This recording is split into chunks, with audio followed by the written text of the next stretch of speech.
दोस्तों जय हिंद। स्वागत है आप सभी का study with M SPP channel पर। दोस्तों जैसा कि आप देख रहे हैं ये भारतीय राज्य व्यवस्था का वीडियो है, ठीक है। और ये प्रीवियस ईयर क्वेश्चन पीवाईक्यू के माध्यम से जो है फंडामेंटल राइट्स का जो फंडामेंटल राइट्स हैं उससे कैसे किस प्रकार के क्वेश्चन बनते हैं उनको हम देखेंगे और आपका लगभग सारा क्लियर भी हो जाएगा, ठीक है। फंडामेंटल राइट्स के बारे में थोड़ा सा बेसिक जानकारी देना चाहूँगा।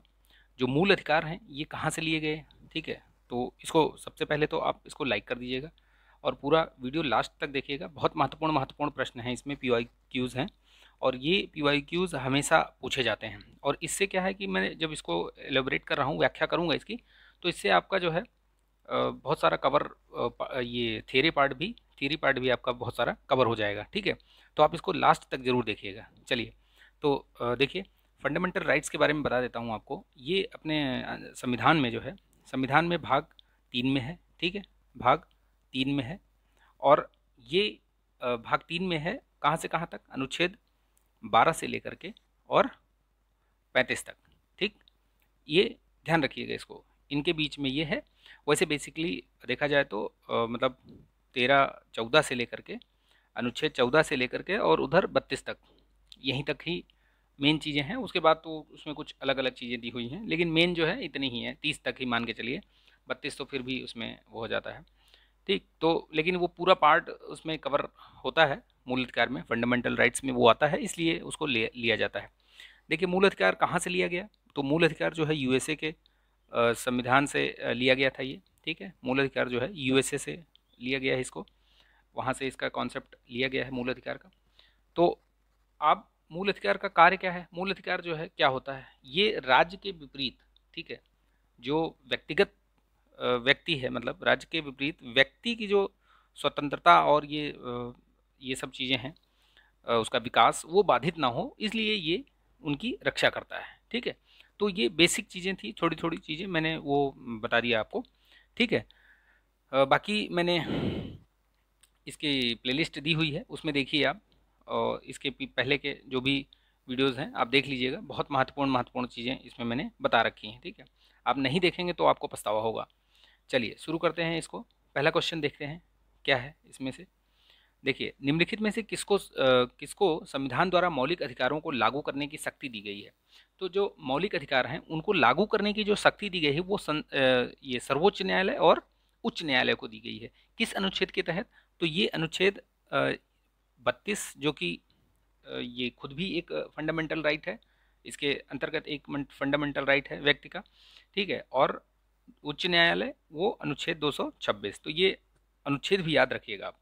और एक चीज़ बताना चाहूँगा मैं आपको कि जो एटलीस्ट जो आर्टिकल्स हैं, ठीक है, संविधान के जो आर्टिकल्स हैं वो 1 से ले करके आपको लगभग 50 तक, ये जो 51 तक हैं, ये एकदम एक एक रटे होने चाहिए, ठीक है। 1 से लेकर 51 तक तो एकदम रटे होने चाहिए। आप ये मान के चलिए कि पॉलिटी में हर बार इनसे दो तीन प्रश्न इसी एरिया से आते हैं। यहाँ से लेकर के 1 से लेकर के 51 तक का जो आपका आर्टिकल्स है, इसी के बीच में ये 2-3 क्वेश्चन घुमा घुमा के पूछ लेते हैं। चाहे वो यूपीएससी हो, यूपीपीएससी हो, किसी भी आयोग का वो एग्ज़ाम हो, कोई वनडे एग्ज़ाम हो, कैसे भी हो, सब में पूछ लिया जाता है, ठीक है। अभी दिल्ली डीएसएसबी का एग्ज़ाम हुआ था, उसमें क्वेश्चन पूछा गया था, आर्टिकल 24 से पूछा गया था उसमें एक क्वेश्चन, ठीक है, कि बच्चों का पूछा गया था ना, जो बाल शोषण, इसमें कितनी उम्र तक के बच्चों का ये काम के लिए जो शोषण के विरुद्ध अधिकार है, उससे पूछा गया था ये। तो इस तरीके से प्रश्न हमेशा, कोई भी स्टेट हो, कहीं का भी एग्जाम हो, उसमें प्रश्न पूछे जाते हैं, इसीलिए मैं बार बार बोलता हूँ, ठीक है। तो याद रखिएगा इसको, ठीक है। दूसरा प्रश्न देखते हैं। किसी को राष्ट्रगीत गाने के लिए बाध्य नहीं किया जा सकता, क्योंकि, किसी को राष्ट्रगीत गाने के लिए बाध्य नहीं किया जा सकता, क्योंकि, क्यों नहीं किया जा सकता, क्योंकि देखिए इसमें इसे वाक्य एवं स्वतंत्रता की अभिव्यक्ति के अधिकार का उल्लंघन होगा, ठीक है। तो सही बात है, ये होगा, ठीक। इसे अंतःकरण की धर्म और अबाध रूप से आचरण प्रचार करने की स्वतंत्रता के अधिकार का उल्लंघन होगा, ठीक है। तो ये भी ठीक है। राष्ट्रगीत गाने के लिए किसी को बाध्य करने वाला कोई विधिक उपबंध नहीं है, तो ये भी सही बात है, कोई उपबंध भी नहीं बनाया है। तो इसलिए इसका जो करेक्ट आंसर होगा वो क्या होगा, सी, ठीक है। याद रखिएगा इसको, इसका करेक्ट आंसर क्या होगा, सी, ठीक। चलिए नेक्स्ट देखते हैं। भारतीय संविधान का कौन सा अनुच्छेद अल्पसंख्यकों को अपनी मनपसंद शिक्षण संस्थाओं को प्रचारित संस्थाओं को स्थापित करने एवं संचालित करने के लिए अधिकार का संरक्षण प्रदान करता है।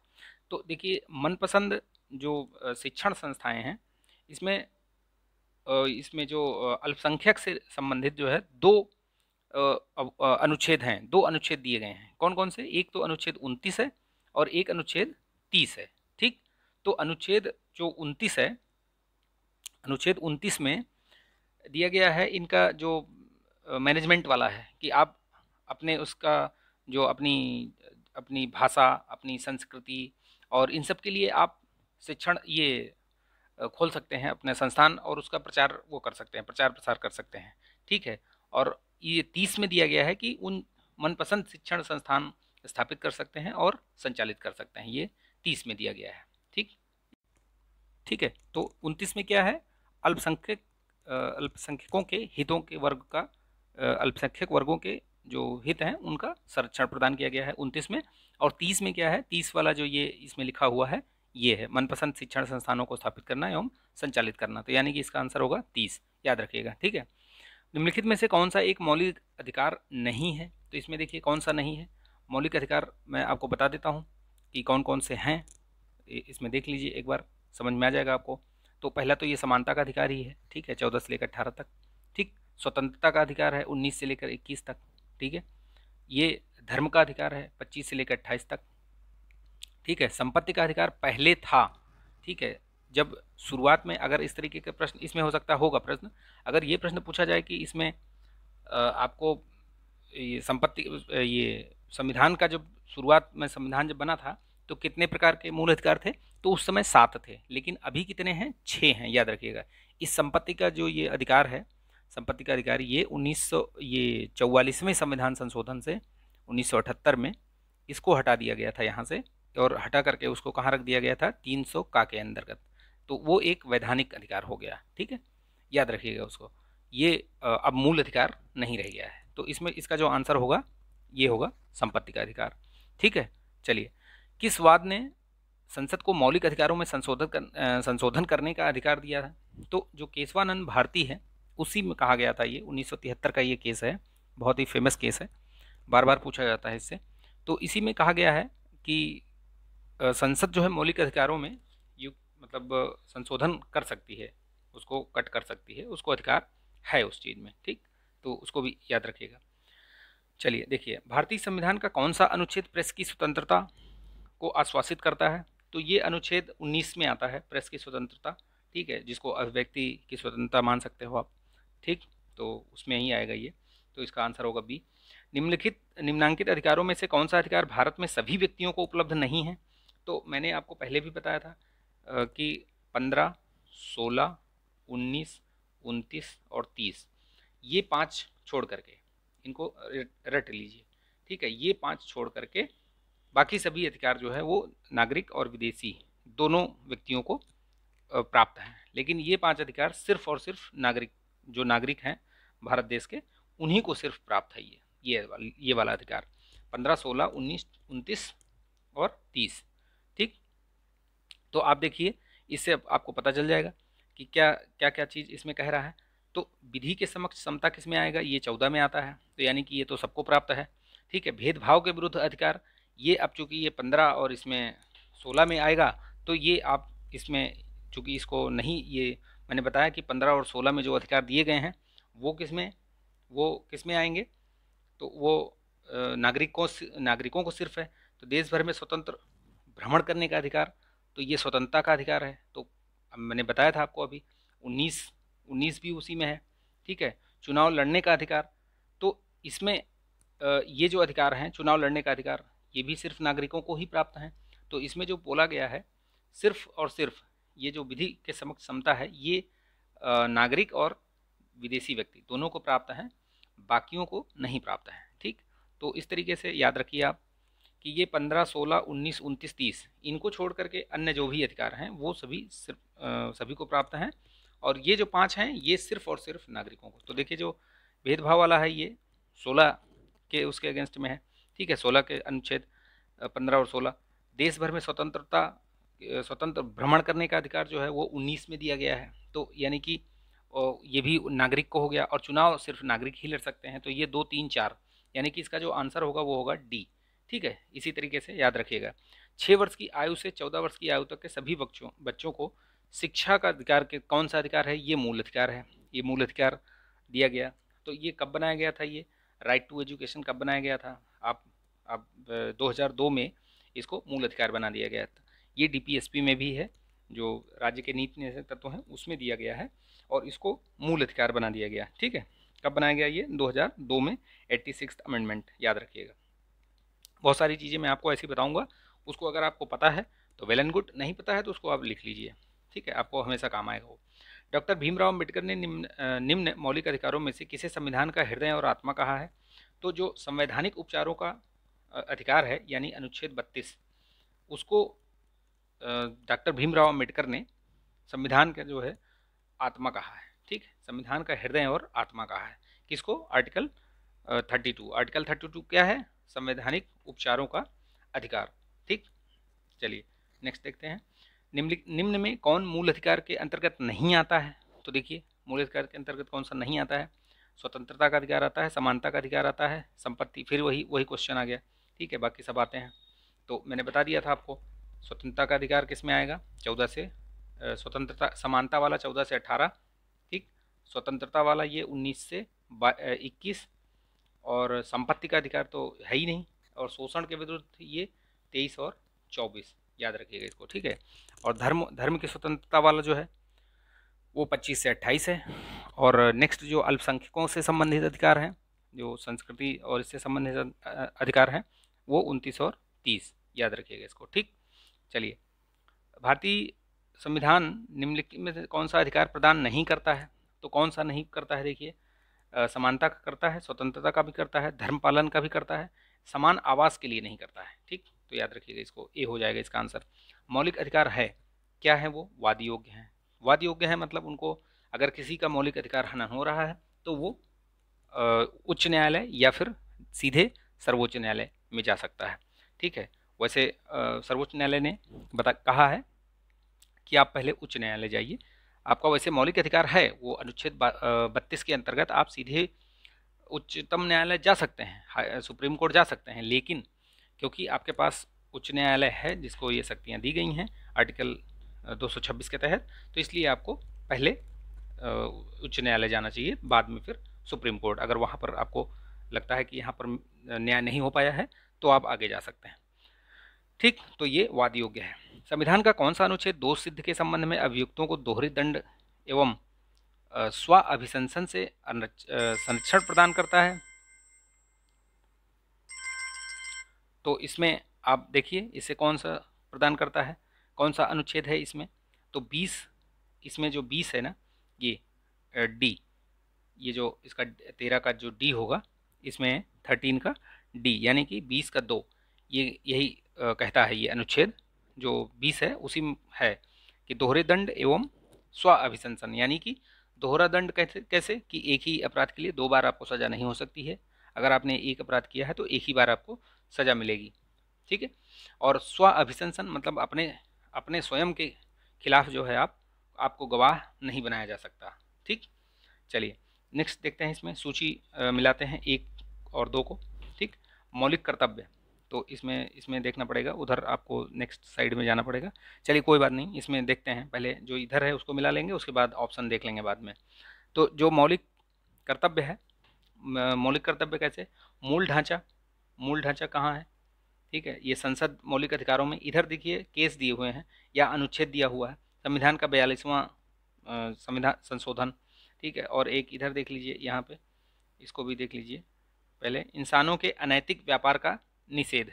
ठीक है, तो जो ये बलात् श्रम और ये अनैतिक व्यापार का निषेध है, ये आपका अनुच्छेद 23 में आता है। ठीक है, ये अनुच्छेद 23 में, और जो ये यहाँ पर है ये थोड़ा सा गड़बड़ हो गया है, चलिए कोई बात नहीं। ये जो मूल ढांचे का सिद्धांत दिया गया है, ये अभी मैंने ऊपर बताया आपको, ये किस केस में है? तो ये केशवानंद भारती वाद में। ठीक है, ये केशवानंद भारती वाद में। ठीक, और उसके अलावा जो मौलिक कर्तव्य हैं, तो मौलिक कर्तव्य ये आपके 42वें संविधान संशोधन से जोड़े गए थे, या आपको मैंने बताया भी था, ये SSID याद रखिएगा। SSID याद रखेंगे, आपको बहुत काम आएगा। ये सोशलिज्म, ये आपका सोवरेनिटी और इंटीग्रिटी, और ये ड्यूटीज़। तो यानी मौलिक कर्तव्य जो है वो 42वें संविधान संशोधन से इनको जोड़ा गया है। ठीक है, चलिए। और ये जो तीसरा ये बच रहा है, मौलिक अधिकारों का संशोधन कर सकती है, तो ये मिनर्वा मिल्स जो केस हुआ था उसमें बताया गया था इसको। ठीक है, चलिए नेक्स्ट क्वेश्चन देखते हैं, फटाफट करते हैं, नहीं तो टाइम बहुत ज़्यादा लग रहा है। चलिए, संपत्ति का अधिकार क्या है? एक वैधानिक अधिकार है। ठीक है, मैंने बताया आपको कि ये आर्टिकल पहले ये मौलिक था, लेकिन इसको 44वें संविधान संशोधन 1978 के द्वारा इसको 300 का में डाल दिया गया उठा के, तो ये क्या हो गया, ये वैधानिक अधिकार हो गया। ठीक है, निम्नलिखित में से कौन सा मूल अधिकार भारतीय संविधान में नागरिकों को नहीं दिया गया है? तो कौन सा अधिकार नहीं दिया गया है? मूल अधिकार की बात हो रही है इसमें, तो इसके हिसाब से अगर देखेंगे तो आपको पता चलेगा कि ये सूचना वाला जो अधिकार है ये मूल अधिकार में नहीं दिया गया है। ये उस टाइम की बात है, अभी तो ये मूल अधिकार में आता है बेसिकली। ठीक है, मतलब मानते हैं कि ये आपका राइट है, आपको राइट टू आरटीआई जो है ना, राइट टू इन्फॉर्मेशन एक्ट आया था 2005 में, चूँकि ये 2003 का है तो इसलिए इसको इसमें डाल दिया गया है। ठीक, भारतीय संविधान की प्रस्तावना में प्रयुक्त समाजवाद शब्द को निम्नलिखित में से किस अनुच्छेद या अनुच्छेदों के साथ मिलकर पढ़ने से सर्वोच्च न्यायालय को समान कार्य के लिए समान वेतन को मौलिक अधिकार परिभाषित करने की शक्ति प्रदान हुई? तो जाहिर सी बात है, ये अनुच्छेद 14 और 16 अगर एक साथ पढ़ेंगे तो ये जाके क्लियर हो जाएगा। ठीक है, अगर नहीं पढ़ते हैं तो मुश्किल हो जाएगा, यानी कि इसका आंसर होगा डी। निम्नांकित में से किन्हें सर्वोच्च न्यायालय ने मौलिक अधिकार के रूप में मान्यता प्रदान किया है? तो ये आवास का अधिकार तो है नहीं, आपको पता है। विदेश का अधिकार है, ठीक है, विदेश जाने का अधिकार, विदेश यात्रा, समान कार्य के लिए समान वेतन का अधिकार। तो देखिए, इसमें समान कार्य के लिए समान वेतन, अब आप इसमें क्या पूछ रहा है, एक मिनट पहले देखिए, इसमें पूछ रहा है कि मौलिक अधिकार के रूप में मान्यता दिया है। ठीक है, किसको किसको दिया है? तो आप देखिए इसको, मौलिक अधिकार, अच्छा ये सुप्रीम कोर्ट की बात कर रहा है, संविधान की बात नहीं है। ठीक है, ठीक है, तो ये सुप्रीम कोर्ट ने ये बोला है कि विदेश का अधिकार जो है वो मौलिक अधिकार में आएगा, जो एलोब्रेशन किया है आर्टिकल 21 का, उसके अंतर्गत। ठीक है, ये मौलिक आवास का अधिकार भी है, तो यानी इसका आंसर होगा ए। ठीक है, 1 और 2। ये सारे क्वेश्चन बहुत महत्वपूर्ण हैं, आप इनको पूरा देखिएगा, लाइक भी कीजिएगा और शेयर भी कीजिएगा। ठीक है, और जो मैं पूछ रहा हूँ उसको कमेंट भी करिएगा। किसी अपराध के अभियुक्त को स्वयं अपने विरुद्ध गवाह बनाने के लिए बाध्य नहीं किया जा सकता। अभी मैंने बताया आपको, वो आर्टिकल 20(3) में दिया गया है। ठीक है, और ये 18th नंबर में मैंने क्या बताया था आपको, 18th नंबर में आपको मैंने A1 और 2 बताया था ना। ठीक है, हाँ सही है। भारतीय संविधान के अंतर्गत निम्नलिखित अधिकारों में से कौन सा अधिकार सभी व्यक्तियों को प्राप्त है? तो मैंने बताया कि आपको विधि के समान संरक्षण, चाहे वो विदेशी व्यक्ति हो, चाहे वो नागरिक हो, अपना भारत देश का निवासी हो, नागरिक हो, तो उसको भी ये दोनों अधिकार प्राप्त हैं। ठीक है, बाकी सब जो है वो 5 आर्टिकल याद रखिएगा, 15, 16, 19, 29, 30। ठीक है, तो आपको समझ में आ जाएगा। भारतीय संविधान मान्यता देता है, किसको मान्यता देता है भारतीय संविधान? तो धार्मिक और भाषाई अल्पसंख्यक को देता है बस। ठीक है, अन्य किसी अल्पसंख्यक को नहीं देता है। समानता का अधिकार संविधान के निम्न अनुच्छेदों में से किनके अंतर्गत हुआ है? तो जो समानता का अधिकार है, मैंने अभी थोड़ी देर पहले भी बताया कि 14 से लेकर 18 तक है। ठीक है, तो ये 14 हो गया, ये 15 हो गया, ये 18 हो गया, यानी कि 2, 3, 4 कहाँ पे ऑप्शन ये है। अनुच्छेद 13 क्या है? 13, अनुच्छेद 13 इसमें नहीं आता समानता के अधिकार में। ठीक, निम्नलिखित में से किसने भारतीय सर्वोच्च न्यायालय को समान कार्य के लिए समान वेतन का मौलिक अधिकार निगमन करने हेतु सक्षम किया? तो ये जब तीनों पढ़ेंगे, अभी ऊपर जब बताया था मैंने, आर्टिकल 14 और 16 को एक साथ पढ़ेंगे, तब आपको पता चलेगा कि समान कार्य के लिए समान वेतन जो है वो मौलिक अधिकार में आना चाहिए, जैसा कि प्रस्तावना में भी दिया हुआ है समाजवादी शब्द। ठीक है, धार्मिक स्वतंत्रता के प्रति, तो इसका ऑप्शन आप देख रहे होंगे टिक किया हुआ है डी। ठीक, ये डी हो जाएगा इसका। ठीक है, धार्मिक स्वतंत्रता के अधिकार के प्रावधान के अंतर्गत निम्नलिखित कौन सा सम्मिलित है? तो धार्मिक स्वतंत्रता में देखिए क्या क्या चीज़ आती हैं, इसमें आती हैं 25 से लेकर 28 तक आता है। धर्म का प्रचार करने का अधिकार आएगा, बिल्कुल आएगा। सिखों को कृपाण धारण करने का अधिकार, रखने का अधिकार आएगा, बिल्कुल आएगा। राज्यों को समाज सुधारक विधि निर्माण का अधिकार। ठीक है, तो इसमें क्या होगा, इसमें आएगा कि नहीं आएगा बताइए? धार्मिक निकायों को लोगों का धर्म परिवर्तन करने का, ये है क्या? ऐसा कर सकते हैं ये? तो ये जो धार्मिक परिवर्तन वाला अधिकार है ये थोड़ी है, ये कहीं नहीं है। तो चौथा आप यहाँ पे ये भी ख़त्म, ये भी ख़त्म, यानी कि ये आपका ए इसमें सही होगा। ठीक है, 1 2 1 2 3 ये आपका सही हो जाएगा। ठीक, तो याद रखिएगा इसको। चलिए, जैसे ही आप एक बार पूरा पूरा क्वेश्चन आप पढ़िए, ठीक है, एकदम से हड़बड़ी में क्वेश्चन, कई बार मैं भी गलत कर देता हूँ जब मैं मॉक टेस्ट वगैरह लगाता हूँ, तो कई बार हो जाता है ये कि आपने देखा एक वर्ड देखा क्वेश्चन का, लगा आपको लगा कि ये तो वही है, लेकिन पूरा पहले पढ़िए, आप क्वेश्चंस को पढ़िए, ऑप्शंस को पढ़िए, फिर उसके बाद आप आंसर दीजिए। ठीक है, तभी सही होगा, अदरवाइज देखिए बड़ा क्वेश्चन है, लेकिन ये बड़ा क्वेश्चन देख के घबराना नहीं। ठीक है, इसको देखिए, पढ़ेंगे आप तो समझ में आ जाएगा आपको कि अनुच्छेद 29(2) इसमें क्या कहा गया है, अनुच्छेद 29 ये 30(1) में क्या कहा गया है। ठीक है, तो 30(1) में आपको थोड़ा थोड़ा अगर पता होगा तो आप आराम से कर ले जाएंगे। देखिए, अनुच्छेद 16(2) सबसे पहले तो 16(2) क्या है कि किसी भी व्यक्ति के साथ उसके वंश, धर्म अथवा जात के आधार पर सार्वजनिक नियुक्ति में भेदभाव नहीं किया जा सकता, तो ये 16 का 2 हो जाएगा। ठीक है, और ये जो 29 का 2 है वो क्या है, 29 का 2 है कि किसी भी नागरिक को धर्म, वंश, जात या भाषा या किसी आधार पर राज्य द्वारा संपोषित अथवा राज्य से सहायता प्राप्त करने वाली किसी शैक्षिक संस्थान में प्रवेश से वंचित नहीं किया जाएगा। ठीक है, तो ये भी है, यानी कि यहाँ से आ गया। तो ए का 2 और बी का 4, आप देखिए ऑप्शन कहीं मिल जाएगा आपको, A2 B4 एक ही में है, नहीं 2 में है। ठीक है, तो एक और देख लीजिए, 30 का क्या होगा, देखिए 30 का ये सामने सामने लिखा हुआ है, अगर आप देखेंगे तो 30th का 1 में क्या है, सभी अल्पसंख्यकों को चाहे वो धर्म के आधार पर हो या भाषा के आधार पर अपनी पसंद की शैक्षणिक संस्थाएं स्थापित करने का उन्हें और संचालित करने का उनको मौलिक अधिकार है। थोड़ी देर पहले मैंने बताया था ना आपको आर्टिकल 29-30 के बारे में ना, दोनों के बारे में बताया था अभी, तो उसी के बारे में यहाँ पे दिया भी गया है। तो यानी कि इसका ऑप्शन जो करेक्ट आंसर हो जाएगा वो हो जाएगा ये आपका ए। ठीक, चलिए देखते हैं नेक्स्ट। भारतीय संविधान द्वारा प्रदत्त निम्नलिखित में से कौन सा गैर नागरिकों को भी उपलब्ध है। ठीक है, तो मैंने अभी बताया आपको गैर नागरिकों को मतलब विदेशी, तो क्या है इसमें से, अभिव्यक्ति स्वतंत्रता ये आर्टिकल 19 में आएगा, तो ये है क्या, नहीं होगा, क्योंकि मैंने बताया आपको, ये दिमाग में रखना है आपको, 16, 19, 21, 15, 16, 19, 29 और 30।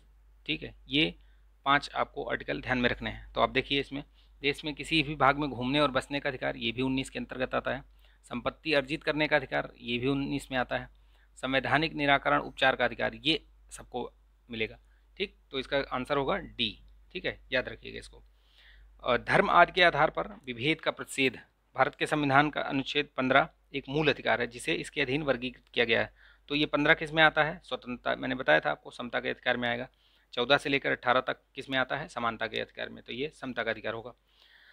भारत का संविधान स्पष्टतः प्रेस की आज़ादी की व्यवस्था नहीं करता, किंतु यह किस में निहित है, तो ये किस में निहित है, आप देखेंगे तो ये 19 का जो 1 है आ, उसमें ये निहित है। ठीक, अब व्यक्ति की स्वतंत्रता जो है उसी में ये आता है। भारत के किसी धार्मिक संप्रदाय समुदाय को यदि राष्ट्रीय स्तर पर अल्पसंख्यक वर्ग का दर्जा दिया जाता है तो वह किस या किन विशेष लाभ या लाभों का हकदार हो जाता है। आप देखिए, इसमें पढ़िए, इसको समझ में आ जाएगा आपको। प्रधानमंत्री यह संप्रदाय समुदाय विशेष शैक्षणिक संस्थानों की स्थापना कर सकता है और संचालन भी कर सकता है, एग्जैक्टली सही है। भारत के राष्ट्रपति स्वयं में इस संप्रदाय समुदाय के एक प्रतिनिधि को लोकसभा में मनोनीत कर देते हैं। ऐसा होता है क्या, नहीं होता, ध्यान रखिएगा। ठीक है, तो जैसे ही आपको ये पता चल गया कि 2 नंबर गलत है, आप इनमें से एलिमिनेशन मेथड लगाकर आप क्वेश्चन का आंसर ढूंढ सकते हैं। कैसे, देखिए 2 नंबर अगर गलत हो गया कि ये गलत हो गया, फिर ये गलत हो गया, जहाँ जहाँ 2 है वो गलत कर दीजिए आप, मतलब उसको काट दीजिए आपके उससे, ये बचेगा क्या, यह समुदाय प्रधानमंत्री के 15 पॉइंट कार्यक्रम, तो ये तो प्राप्त होंगे ही उसको, तो ये हो जाएगा इसका आंसर सी। ठीक है, चलिए नेक्स्ट देखते हैं। भारतीय संविधान के अनुच्छेद 25 में प्रयुक्त हिंदू शब्द किसे सम्मिलित नहीं करता। तो देखिए, बौद्ध भी हिंदुओं में ही काउंट होते हैं, पारसी भी, ये जैन भी और सिख भी। ये पारसी लोग जो है ये नहीं आते इसमें। ठीक है, याद रखिएगा, पारसी नहीं आते, बाकी ये हिंदू, जैन, सिख ये सब इसी में आते हैं, हिंदू में ही काउंट होते हैं। भारत में समाचार पत्रों का स्वातंत्र्य अभी बताया मैंने आपको। ठीक है, 19(1)(a इसी में है, तो आप इसको आंसर इसको आसानी से ढूंढ सकते हैं। भारत में मौलिक अधिकारों के संबंध में निम्न वक्तव्यों पर विचार कीजिए। तो इसमें देखिए, यह राज्य कृत्य के विरुद्ध गारंटी, यह राज्य कृत्य के विरुद्ध एक गारंटी है, ठीक है, और यह संविधान के भाग 3 में है, सही है, ठीक। तो आप जैसे जैसे देखते जाएंगे उसे पता चल जाएगा। सामाजिक, आर्थिक और राजनीतिक न्याय सुनिश्चित करते हैं, ठीक है, इसमें है क्या ऐसा? यह संयुक्त राज्य अमेरिका के अधिकारों के बिल की भांति नहीं है, उसी की भांति है ये, ठीक है, तो ये गलत हो गया। यानी कि जब आप देखेंगे 4 नंबर ये गलत है, तो आप पाएंगे इसमें सही कौन कौन सा है। यह राज्य कृत्य के विरुद्ध एक गारंटी है और यह संविधान के भाग 3 में सूचीबद्ध है, ठीक है, बाकी ये भी नहीं है। चलिए, ठीक है, तो इस तरीके से प्रश्नों को हल कीजिए आप, उसी से आपको जानकारी मिलेगी, ठीक है। और जो मैं बता रहा हूँ उसको भी नोट कर लीजिए, अगर आपको आपको पता है तो वेल एंड गुड, नहीं तो फिर आप नोट करते जाइए, ठीक है, उससे अच्छा आपका एक नोट्स बनेगा और रिवाइज भी करते जाइएगा। निम्नलिखित में से कौन सा एक मूल अधिकार राष्ट्रीय आपातकाल में भी समाप्त या सीमित नहीं किया जा सकता? तो कौन सा है जो नहीं किया जा सकता? तो देखिए, देश के किसी भाग में निवास करने या बसने की स्वतंत्रता का अधिकार, ये खत्म कर सकते हैं। तो देखिए, जब आपातकाल होता है तो 20 और 21, ठीक है, ये छोड़ के आपका सारे जो मूलाधिकार हैं वो निलंबित कर दिए जाते हैं। तो उसी से आप अंदाज़ा लगा सकते हैं कि इसमें से क्या होगा। तो देखिए, उसमें से आप देखिए, व्यक्तिगत स्वतंत्रता तथा जीवन का अधिकार, तो यही है जो आपका निलंबित नहीं होगा, बाकी सब निलंबित हो जाएगा, क्योंकि ये आर्टिकल 21 के अंतर्गत आएगा, ठीक है। निम्न में से कौन सा सामाजिक अधिनियम नहीं है? तो देखिए, सामाजिक अधिनियम नहीं है पूछ रहा है। MISA, anti dowry act, protection of civil rights act, prevention of immoral traffic act. तो ये इसमें अगर देखेंगे तो आपको पता चलेगा कि इसमें कौन सा नहीं है। ये पूछ रहा है कि कौन सा अधिनियम सामाजिक नहीं है, तो मीसा जो है इसमें नहीं है, क्योंकि मीसा क्या था? मीसा एक ये था, maintenance of internal security act, जो मीसा है ना, मीसा से याद आ रहा है कुछ? लालू प्रसाद यादव ने अपनी बेटी का नाम मीसा ही रखा था, क्योंकि जब आपातकाल लगा हुआ था देश में, आपातकाल लगाया गया था, तो इंदिरा गांधी जी द्वारा, कांग्रेस की सरकार थी उस समय, तो तत्कालीन प्रधानमंत्री वही थी, तो उस समय जेल में थे वो। तो ये एक्ट था, इसी एक्ट के अंतर्गत लोगों को अंदर किया जा रहा था, बहुत सारे लोगों को अंदर कर दिया गया था, तो इसीलिए अपनी बेटी का नाम उन्होंने मीसा रखा। ये कहानी है, ये प्रचलित है, आपको भी शायद पता होगा। चलिए, ठीक है, तो मैंने ऐसे बता दिया आपको। निम्नलिखित कथनों में विचार कीजिए, निम्नलिखित कथनों पर विचार कीजिए। अनुच्छेद 301 संपत्ति के अधिकार से संबद्ध है क्या? संबद्ध, ठीक है।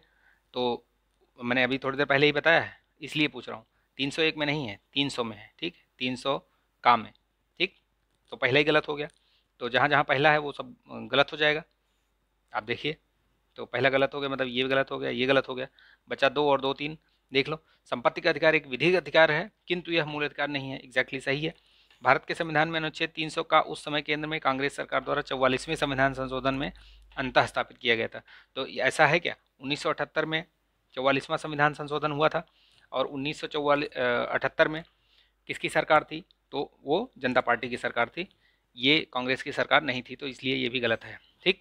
तो याद रखिएगा इसको, कई बार कन्फ्यूज़न में आप लगा देंगे 2 और 3, तो लेकिन इसमें सही होगा केवल 2, ठीक है। निम्नलिखित में से कौन सा एक मूलाधिकार विदेशी नागरिकों को प्राप्त नहीं है? तो मैंने अभी बताया आपको, वो 5 अनुच्छेद याद रखिए, उसी से आप लगा लीजिए अंदाज़ा कि कौन सा उनको प्राप्त नहीं होगा। विधि के समक्ष समता प्राप्त होगा, इसमें पूछा नहीं है ना, तो कौन सा नहीं प्राप्त होगा? देखिए, प्राण एवं दैहिक स्वतंत्रता तो प्राप्त होगा ही, शोषण के विरुद्ध भी उनको प्राप्त होगा, जो अभिव्यक्ति की स्वतंत्रता है ये नहीं प्राप्त होगा। यानी कि ये किस में आएगा? ये 19 में आएगा, आर्टिकल 19 में, तो इसलिए ये नहीं होगा, ठीक है। इसका आंसर होगा बी।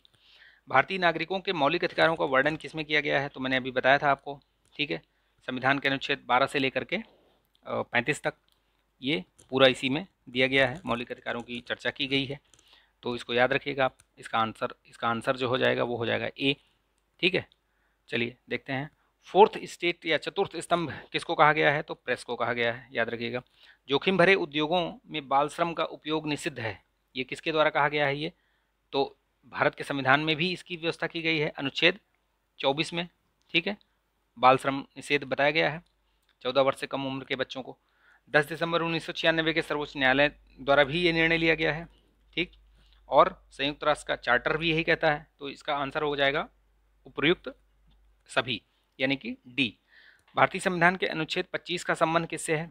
तो मैंने आपको बताया था कि 25 जो 14 से 18 है वो समानता का अधिकार हो गया, और 19 से लेकर 21 तक स्वतंत्रता का अधिकार हो गया, 22 से लेकर के 24 तक शोषण के विरुद्ध अधिकार हो गया। ये 19 यहाँ पर हो गया, ये 19 से 22 तक, ठीक है। यहाँ पे 23-24 ये हो गया शोषण के विरुद्ध अधिकार। स्वतंत्रता, धर्म की स्वतंत्रता कहाँ से? 25 से लेकर के 28 तक, ठीक है। धर्म की स्वतंत्रता 25 से 28 याद रखिएगा। और ये पूछ कौन सा रहा है? 25 ही पूछ रहा है, तो यानी कि धर्म की स्वतंत्रता में आएगा ये। और 29-30 अल्पसंख्यक वर्ग के हितों का संरक्षण, ठीक। तो देखिए इसमें ऑप्शन आपको दिख जाएगा, ये देखिए इसमें आपको ये धर्म की स्वतंत्रता, ठीक है। तो आंसर इसी तरीके से निकाला जाता है प्रश्न का उत्तर। भारत के संविधान के 44वें संविधान संशोधन द्वारा निम्नलिखित में से किस अधिकार को मौलिक अधिकार की श्रेणी से हटा करके अन्य रख दिया गया था? अभी बताया मैंने आपको, तो संपत्ति का अधिकार ही है जिसको हटा दिया गया था मौलिक अधिकार से। भारतीय संविधान के निम्नांकित अनुच्छेदों में से कौन सा एक लोक नियोजन के नियोजन में भारत के सभी नागरिकों को अवसर की समानता की प्रत्याभूति करता है? तो इसमें से कौन सा है जो ऐसा करता है? तो अनुच्छेद 16(1) है और 16(2), जो कि ये आपको बताता है सभी नागरिकों को अवसर की समता की बात करता है, ठीक है। भारत में रहने वाले ब्रिटिश नागरिक दावा नहीं कर सकता। किस चीज़ के लिए दावा नहीं कर सकता? तो भाई वो व्यापार और व्यवसाय करने के लिए स्वतंत्र है क्या? इसमें है स्वतंत्र, उसको स्वतंत्रता दी गई है, तो इसी का तो दावा नहीं कर सकता वो, क्योंकि ये आर्टिकल 19 के अंतर्गत आता है। विधि के समक्ष समता बात कर सकता है वो, इसकी बोल सकता है, कह सकता है वो। जीवन और व्यक्तिगत स्वतंत्रता उसकी रहेगी। धर्म की भी स्वतंत्रता रहेगी, वो चाहे क्रिश्चियन हो चाहे कोई भी हो। लेकिन ये कहे कि मैं यहाँ व्यापार करूँगा, यहाँ मुझे व्यवसाय करने की मतलब परमिशन दी जाए ज़बरदस्ती, तो वो नहीं हो सकता, वो उसका मौलिक अधिकार नहीं है। मौलिक अधिकारों के अंतर्गत कौन सा अनुच्छेद बच्चों के शोषण, तो अभी बताया मैंने आपको, अनुच्छेद 24 इसी से संबंधित है, ठीक है। 23 और 24 शोषण के विरुद्ध अधिकार ही हैं वो, तो दोनों में दिया गया है। एक में बलात्श्रम के बारे में बात किया गया है 23 में, और 24 में बच्चों के शोषण के विरुद्ध, मतलब जो 14 वर्ष से कम आयु के बच्चे हैं, बच्चों का शोषण, ठीक। भारत में अस्पृश्यता का निवारण निम्नलिखित में से किन उपायों द्वारा किया जा सकता है? तो भाई कानून बनाकर, ठीक है, शिक्षा की उन्नति द्वारा, जन जागरण द्वारा, नौकरियों में प्रवेश दिलाकर। तो इनमें से किसके द्वारा, किसके माध्यम के द्वारा किया जा सकता है? तो ये तो ठीक है सारे, लेकिन ये थोड़ी है, इससे कोई ऐसा नहीं है कि हट ही जाएगा अस्पृश्यता, ठीक है। हाँ, जो वहाँ पे आएगा उसको हो सकता है लोग, क्योंकि वहाँ पे पढ़े लिखे लोग रहेंगे, लेकिन उससे उसका निवारण नहीं किया जा सकता, ये कहने का मतलब है। तो 1, 2, 3 होगा इसका ऑप्शन ए। मौलिक अधिकार, तो मौलिक अधिकार कभी कभी भी निलंबित नहीं किए जा सकते, किए जा सकते हैं, ठीक है। आपको मैंने बताया कि आपातकाल लगेगा तो इनको वो 20 और 21 छोड़कर बाकी सभी निलंबित हो सकते हैं। प्रधानमंत्री के निर्देशों से निलंबित हो सकते हैं? नहीं। राष्ट्रपति की इच्छा पर निलंबित हो सकते हैं? तो ये भी नहीं। आपातकालीन स्थिति में ये सही है, डी, ठीक। मैंने बता रखा है सब, इसलिए मैंने आपको क्लियर कर दिया था। भारतीय संविधान में किस अनुच्छेद के अंतर्गत नागरिकों को मौलिक अधिकार प्रदान किए गए हैं? तो मौलिक अधिकार मैंने बताया आपको कहाँ से कहाँ तक, 12 से लेकर 35 तक मैंने ऑलरेडी बता दिया आपको। निम्नलिखित में से कौन से अधिकार भारतीय संविधान के अनुच्छेद 32 के अंतर्गत है? तो 32 के अंतर्गत ये मौलिक अधिकार ही है अनुच्छेद, संवैधानिक उपचारों का अधिकार जो होता है, ठीक है, तो वो मौलिक अधिकार ही है। यानी कि कोई भी आपका मौलिक अधिकार हनन हो रहा है किसी भी मौलिक अधिकार का, तो आप सीधे कोर्ट जा सकते हैं, हाई कोर्ट या फिर सुप्रीम कोर्ट। तो 32 के तहत सुप्रीम कोर्ट जा सकते हैं, और 226 के तहत हाई कोर्ट, ठीक। मद्रास राज्य बनाम चंपकाई दोराय राजन 1951 के मुकदमे में भारतीय सर्वोच्च न्यायालय के निर्णय के परिणाम स्वरूप निम्नलिखित में से किस मौलिक अधिकार को संशोधित किया गया था? तो किसको संशोधित किया गया था? तो ये भेदभाव के विरुद्ध अधिकार को संशोधित किया गया था, ठीक है, याद रखिएगा इसको। आज का लास्ट क्वेश्चन करते हैं ये। भारतीय संविधान के निम्नलिखित अनुच्छेदों में से कौन सा विधायी सत्ता पर पूर्ण नियंत्रण लगाता है? तो कौन सा है इसमें से जो पूर्ण नियंत्रण लगाता है? इसमें बताइए, देखिए, अनुच्छेद 15 लगाता है क्या? नहीं लगाता। अनुच्छेद 17 लगाता है, ये तो अस्पृश्यता से है तो कोई मतलब ही नहीं है। 16 लगाता है क्या? नहीं लगाता है। यानी जो ये अनुच्छेद 14 है, बस यही है जो ये सत्ता पर पूर्ण नियंत्रण लगाता है, विधायन सत्ता पर, ठीक है। तो यहाँ तक 50 क्वेश्चन मैंने कराए हैं, ठीक है, टॉप 50 क्वेश्चन करवा दिए हैं। आई होप कि ये आपको वीडियो पसंद आया होगा। पसंद आया तो प्लीज़ लाइक कर दीजिएगा, शेयर कीजिएगा, ठीक है दोस्तों में। शेयर करिएगा ताकि उनको भी फ़ायदा मिले। और आप प्रैक्टिस कीजिए, अभी अभी जो टाइम बचा हुआ है सिर्फ प्रैक्टिस कीजिए, नोट्स बनाइए उसी का जो उसमें नहीं आ रहा है और उसी को रिवाइज़ कीजिए, ठीक है। ज़्यादा इधर उधर भटकने की ज़रूरत नहीं है, ठीक है। एक वीडियो मैं अभी बनाने वाला हूँ 60 डेज़ के लिए कि क्या क्या उसमें से किया जा सकता है, जिससे कि आपको मोस्ट प्रोडक्टिव टॉपिक्स को देख करके और 100% आपको गारंटी मिल जाए कि हमारा प्री क्लियर हो जाएगा, ठीक है। तो चलिए मिलेंगे नेक्स्ट वीडियो में, तब तक के लिए आप अपना ध्यान रखिए, स्वस्थ रहिए, मस्त रहिए, बिंदास रहिए। जय हिंद।